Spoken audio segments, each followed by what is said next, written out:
প্রতিদিনই একই সাথে কাজ করি কালুখালী, খালি গাড়ি টাইনে কালুখালী যাই।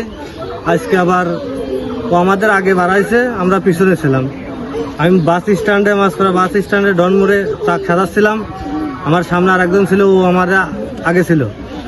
ও হইলো অ্যাক্সিডেন্টটা করে, পরে আমার কাছে ফোন আসে জয় অ্যাক্সিডেন্ট করে মারা গেছে। পরে আমি গাড়ির সাধানে বাইক দিয়ে গাড়িটা তালা মারিয়ে থুয়ে পরে আমার সাথে আর একজন কাজ করে, ওর কাছে ফোন গেছে জয় বলে অ্যাক্সিডেন্ট করে মারা গেছে, চলক যাই। হন্ডা নিয়ে আইলো, পরে ওর হন্ডায় আমরা গেলাম। যাওয়ার পরে যা দেখি ও এখনো মরে নাই, জীবিতই আছে।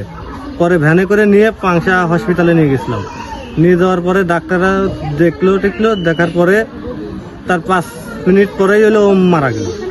ও গাড়ি নিয়ে একাই ছিল, ওর পিছনে ছিলাম আমরা 2 জন।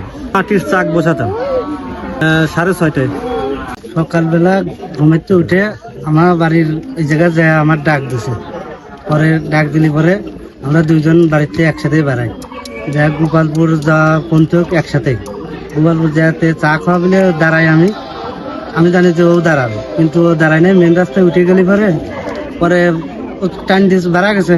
তা আমি আবার মনে মনে করছি তাহলে ওই দিক যাই চা খাবো না একসাথেই।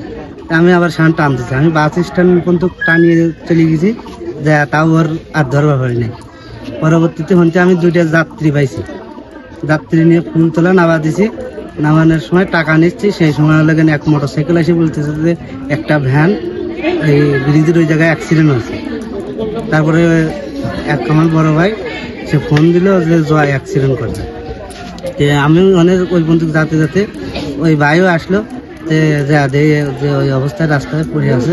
পরে ওই ভাই আসে, আরো অনেকেই ছিল, তারা লেগেন ধরে ভ্যানে উঠে দিল, পরে হাসপাতালে নিয়ে গেল।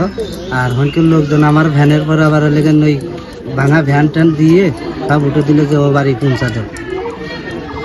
তারপর আমি বাড়ি আসলাম, পরেই শুনি যে মারা গেছে।